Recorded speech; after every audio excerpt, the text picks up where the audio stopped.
अब यहाँ देखिए, NCERT भूगोल क्लास 9 किससे क्वेश्चन है? जनसंख्या से। NCERT भूगोल का है, क्लास 9 जनसंख्या वाले चैप्टर से। जो भी वीडियो में जुड़े हैं उन सभी का स्वागत है। मैं शुभम कुमार आप सभी का फिर से स्वागत करता हूं हमारे इस वीडियो में। अगर वीडियो आपको अच्छा लगे तो चैनल को लाइक सब्सक्राइब कर लीजिए। कुछ सुझाव देना हो तो बेफिक्र होकर आप कमेंट करिएगा, मैं उनका जवाब दूंगा। अगर आपको ये PDF चाहिए तो आप डिस्क्रिप्शन में टेलीग्राम का या व्हाट्सएप का लिंक मिल जाएगा, आप वहाँ जाके मैसेज करिएगा या कमेंट करिएगा, मैं आपको लिंक दे दूँगा, वहाँ से आप डाउनलोड कर लीजिएगा। चलिए शुरू करते हैं। पहला नंबर 2011वीं जनसंख्या के अनुसार भारत की कुल जनसंख्या विश्व की कुल जनसंख्या का कितना प्रतिशत है? 17.5% 2011 की जनसंख्या का। भारत का क्षेत्रफल लगभग कितने वर्ग किलोमीटर? 32,87,256 ऐसे वर्ग किलोमीटर है। तो 32,08,000 लिखा है 87 वर्ग किलोमीटर। भारत की जनसंख्या की शुरुआत किस वर्ष? भारत में जनगणना की शुरुआत किस वर्ष हुई थी? 1872 में हुई थी, लॉर्ड रिपन के कार्यकाल में। भारत में नियमित जनगणना की शुरुआत कब की गई? 1881 में नियमित दशकीय जनगणना की शुरुआत 1881 में हर 10 वर्ष पर प्रारंभ हुई। भारत की जनसंख्या का घनत्व कितना है? भारत की जनसंख्या का घनत्व 2011 की जनसंख्या के अनुसार 382 है। बिहार की जनसंख्या घनत्व कितना प्रति व्यक्ति वर्ग किलोमीटर? 1102 है। पूरे भारत में का 328, लेकिन बिहार का 1102 है। जैसे देख रहे हैं 3 गुना है। क्षेत्रफल की दृष्टि से भारत का सबसे छोटा राज्य कौन सा है? क्षेत्रफल की दृष्टि से सबसे छोटा राज्य गोवा है। क्षेत्रफल की दृष्टि से भारत का सबसे बड़ा राज्य कौन सा है? राजस्थान है। आप जनसंख्या पढ़ रहे हैं, चैप्टर NCERT भूगोल क्लास 9 का है ये। जनगणना 2011 के अनुसार उत्तर प्रदेश में देश की कुल जनसंख्या का कितना प्रतिशत निवास करता है? तो 16% निवास करता है। सर्वाधिक लिंगानुपात वाला राज्य कौन सा है? केरल है। सर्वाधिक लिंगानुपात वाला राज्य केरल में है। न्यूनतम लिंगानुपात वाला राज्य कहाँ है? हरियाणा है। भारत में सर्वाधिक जनसंख्या में बिहार का कौन सा स्थान है? तीसरा स्थान है। पहला यूपी, दूसरा महाराष्ट्र, तीसरा बिहार, चौथा पश्चिम बंगाल आएगा। न्यूनतम जनसंख्या घनत्व वाला राज्य कौन सा है? अरुणाचल प्रदेश न्यूनतम जनसंख्या घनत्व है। जनसंख्या 2011 के अनुसार अरुणाचल प्रदेश में कितना व्यक्ति प्रति किलोमीटर? 1 किलोमीटर में 17 व्यक्ति रहते हैं अरुणाचल प्रदेश। अब बिहार में कितने रहते हैं? 1102 व्यक्ति रहते हैं। बिहार में जहाँ भी आपको देखेंगे आदमी ही आदमी, चल बिहार में हो, रात में हो, कहीं भी हो, आदमी ही आदमी। रेल की पटरी पे हो, आदमी ही आदमी। मृत्यु दर से जन्म दर का अधिक होना क्या कहलाता है? जनसंख्या में वृद्धि कहलाता है। मृत्यु दर से जन्म दर अधिक होने से जनसंख्या वृद्धि होती है। आदमी मरेगा कम, पैदा ज़्यादा लेगा तो जनसंख्या बढ़ जाएगा, ऑब्वियसली बात है। प्रवास किसे कहते हैं? प्रवास पूछा है, किसे कहते हैं? किसी क्षेत्र विशेष में लोग के आने जाने के को प्रवास कहते हैं। पशुपालन एवं मत्स्य पालन किस क्षेत्र का अंग होता है? ये प्राथमिक क्षेत्र का अंग होता है। वन, वानिकी, खनन सब प्राथमिक क्षेत्र के होते हैं। किस क्षेत्र को कृषि एवं सहायता क्षेत्र कहा जाता है? प्राथमिक क्षेत्र को कहा जाता है। निम्नलिखित में से कौन सी क्रिया प्राथमिक क्षेत्र के अंतर्गत आता है? कृषि बिल्कुल सही, मत्स्य पालन सही, वानिकी सही, बिल्कुल सही, तीनों आएंगे। 20 नंबर है, खनन क्रिया को किस क्षेत्र में शामिल किया जाता है? खनन को भी प्राथमिक में किया जाता है।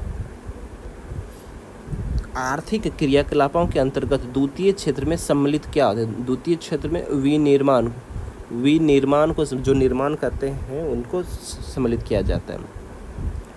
आर्थिक क्रियाकलाप के अंतर्गत तृतीय क्षेत्र के अंतर्गत शामिल, तृतीय क्षेत्र के अंतर्गत बैंकिंग, हाँ तृतीय क्षेत्र में सेवा क्षेत्र कहते हैं।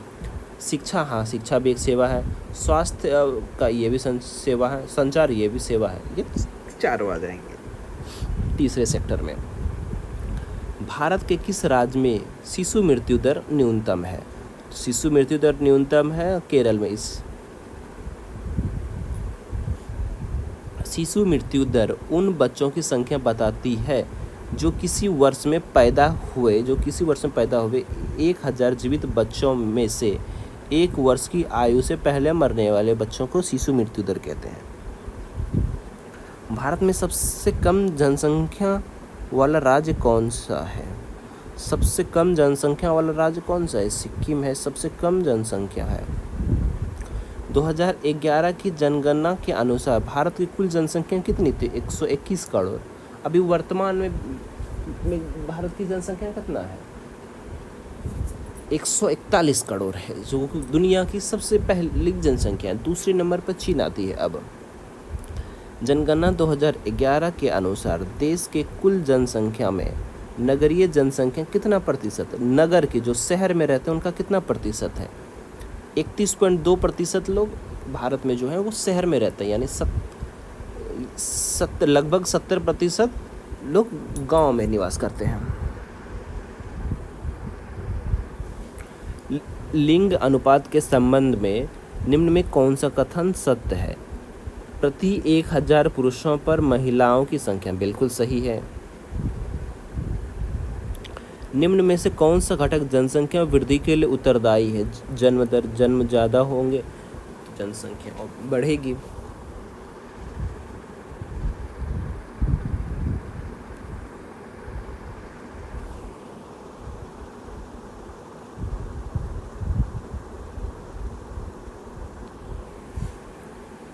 निम्न में कौन जनसंख्या संगठन तथा वितरण के परिवर्तन में महत्वपूर्ण भूमिका अदा करती? कौन करता है? प्रवास करता है। निम्न में से किस कारणवश भारत के उत्तरी मैदान में जनसंख्या घनत्व सर्वाधिक है? उपजाऊ और मृदा पर्याप्त वर्षा के साथ समतल में। उत्तरी मैदान में सबसे ज़्यादा, उत्तर तरफ में जो है ना सबसे ज़्यादा जनसंख्या है। बिहार में न्यूनतम पुरुष साक्षरता दर वाला जिला कौन सा है? बिहार में न्यूनतम पुरुष साक्षरता वाला, सबसे कम साक्षरता वाला पुरुष कहाँ है? पूर्णिया में मिलेगा। बिहार में 0 से 6 वर्ष के बच्चों में लिंगानुपात क्या है? 0 से 6 वर्ष का लिंगानुपात कितना है? 935 है। बिहार के किस जिले में जनसंख्या घनत्व सबसे कम है? कैमूर में जनसंख्या घनत्व सबसे कम है। बिहार के किस जिले में जनसंख्या का घनत्व सबसे अधिक है? तो शिवहर में जनसंख्या का घनत्व सबसे अधिक है। निम्नलिखित राज्यों में से किस एक में जनसंख्या घनत्व सबसे कम है? तो अरुणाचल प्रदेश में बताया कितना? 17 ही है। और बिहार में 1106, 1106 ही है। निम्न में से किस राज्य की जनसंख्या घनत्व सर्वाधिक है? बिहार की। निम्न में से कौन सा वक्तव्य जनसंख्या घनत्व को सही परिभाषित करता है? प्रति इकाई क्षेत्रफल में रहने वाले लोगों की संख्या को जनसंख्या घनत्व कहते हैं। जनसंख्या में बच्चों का बड़ा हिस्सा इनमें से किसका परिणाम है? उच्च जन्म दर का। जहाँ देखें जन्म दर। भारत विश्व के कितने प्रतिशत भूभाग पर फैला है? 2.4। बताइए, पूरे पृथ्वी पर 100% पे भारत 2.24% पे फैला है, लेकिन जनसंख्या में 141 करोड़, 1 नंबर पे, और 7वें स्थान पे आएगा भारत। निम्न में कौन सा वक्तव्य जनगणना शब्द को परिभाषित करता है? एक निश्चित समय अंतराल में। भारत ने किस वर्ष व्यापक परिवार नियोजन कार्यक्रम चलाया था? 1952 में। कब चलाया था? 1952 में चलाया था परिवार नियोजन कार्यक्रम। इंदिरा गांधी की सरकार थी 52 में। किस आयु वर्ग को किशोरावस्था कहते हैं? 10 वर्ष से 19 वर्ष के जब होते हैं तो उसे किशोरावस्था कहते हैं। मैं मानता हूं कि आप लोग जो भी वीडियो देख रहे हैं किशोरावस्था पूरी कर चुके होंगे, उसके बाद के ही हैं होंगे। राष्ट्रीय जनसंख्या नीति 2000 ईस्वी के अनुसार किस वर्ष तक जनसंख्या स्थिरता प्राप्त करने का लक्ष्य है? जनसंख्या का स्थिरता प्राप्त करने का लक्ष्य है तो 2045 तक जनसंख्या की स्थिरता प्राप्त करने का लक्ष्य है। भारत के लिए महान विभाजन वर्ष कब माना जाता है? 2021 को 1921 को महान विभाजक जनसंख्या का महान विभाजक वर्ष 1921 को माना जाता है। भारत के लिए महान विभाजक वर्ष 1921। जनसंख्या 2011 जनगणना 2011 के अनुसार भारत का लिंगानुपात 933 से बढ़कर 943 हो गया था। ग्रामीण क्षेत्र में न्यूनतम साक्षरता दर वाला राज्य कौन सा है? ग्रामीण क्षेत्र में न्यूनतम साक्षरता दर वाला राज्य आंध्र प्रदेश में है। सर्वाधिक दशकीय वृद्धि वाला राज्य कौन सा है? दशकीय वृद्धि वाला राज्य कौन सा है? मेघालय में है। वर्ष 2011 की जनगणना के अनुसार न्यूनतम शिशु लिंगानुपात वाला राज्य कौन सा? हरियाणा में है। 50 नंबर, वर्ष 2011 की जनगणना के अनुसार सर्वाधिक साक्षरता प्रतिशत वाला दूसरे नंबर पर कौन सा राज्य है? मिजोरम। मैं मानता हूं कि अगर आपने पूरा क्लास ये जनसंख्या वाला देख लिया तो जनसंख्या से एक भी क्वेश्चन नहीं छूटने वाला है, एक भी क्वेश्चन आपके आने वाले एग्जाम में। वर्ष 2011 की जनगणना के अनुसार न्यूनतम साक्षरता प्रतिशत वाला दूसरे नंबर पर कौन सा राज्य है? अरुणाचल प्रदेश। वर्ष 2011 की जनगणना के अनुसार न्यूनतम साक्षरता प्रतिशत वाला राज्य कौन सा है? बिहार। कितने क्या कहें, न्यूनतम साक्षरता प्रतिशत, इतने लोग पढ़े लिखे हैं, इतने बिहार में IAS जाते हैं, लेकिन फिर भी कहते हैं बिहार में सबसे कम लोग पढ़े लिखे हैं। सोचिए, भागलपुर, पटना, मुजफ्फरपुर में देखिए लोगों की भीड़, विद्यार्थियों के पढ़ने वाला, लेकिन फिर भी कहता है बिहार की जनगणना सबसे कम पढ़ी लिखी है।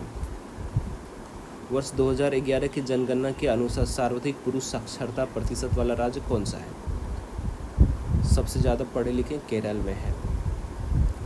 वर्ष 2011 की जनगणना के अनुसार न्यूनतम पुरुष साक्षरता प्रतिशत वाला राज्य कौन सा? न्यूनतम पुरुष साक्षरता बिहार, अधिकतम पुरुष साक्षरता वाला केरल।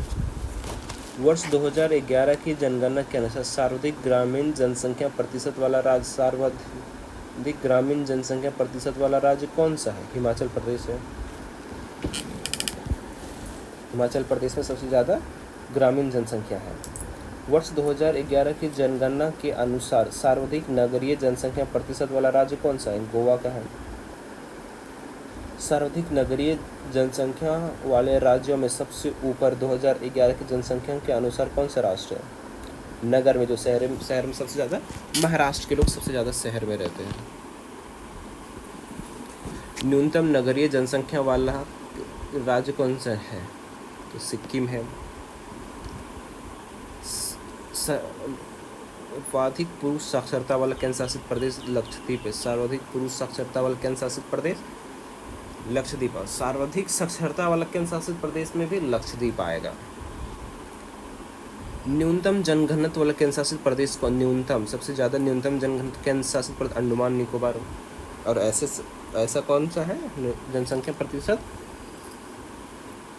तो अरुणाचल प्रदेश। 17, सर्वाधिक जनसंख्या वाला केंद्र शासित प्रदेश दिल्ली है। वर्ष 2011 की जनगणना के अनुसार न्यूनतम दशकीय वृद्धि वाला केंद्र शासित प्रदेश कौन सा है? वर्ष 2011 की जनगणना के अनुसार न्यूनतम दशकीय वृद्धि वाला केंद्र शासित प्रदेश कौन सा है? लक्षद्वीप है।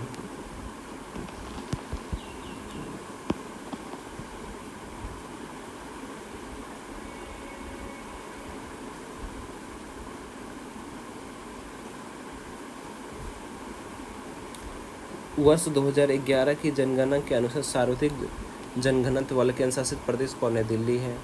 2011 की जनगणना के सर्वाधिक लिंगानुपात वाला केंद्र शासित प्रदेश पुदुचेरी है।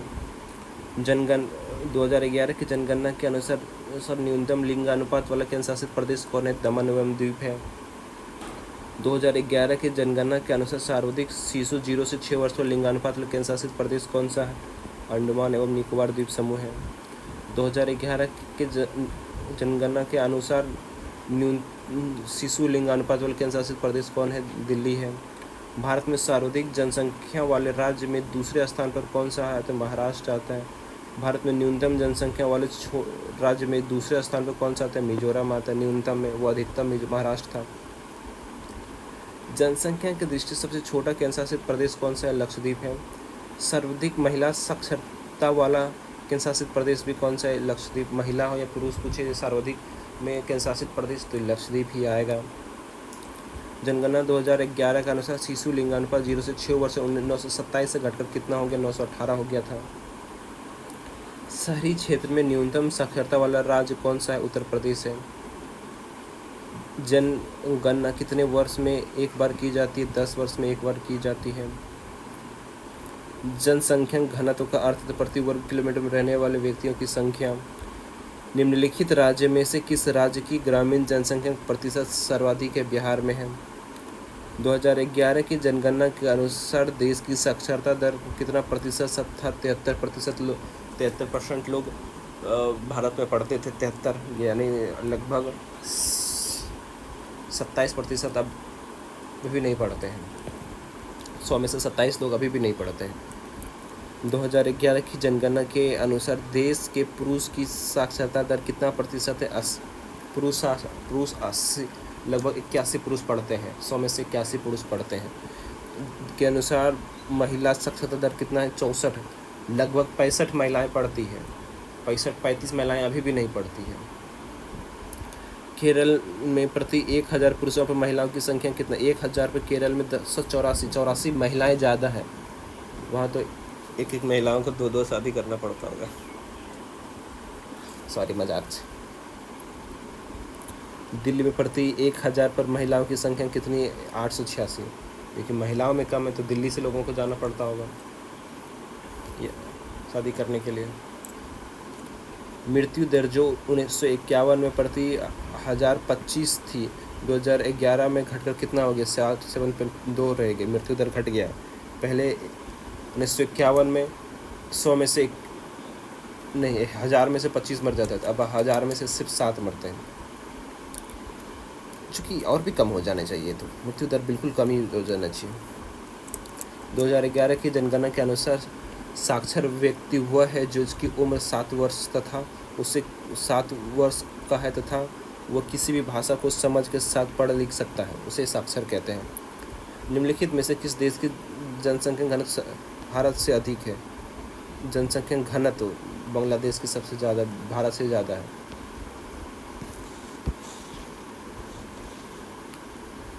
अब हम लोग अगले क्लास में जब अगला वीडियो दिखेंगे, तो अगला वीडियो में हम लोग NCERT इतिहास क्लास 10 का यूरोप राष्ट्रवाद का उदय देखेंगे। NCERT इतिहास हिस्ट्री का क्लास 10 का यूरोप राष्ट्रवाद का उदय देखेंगे।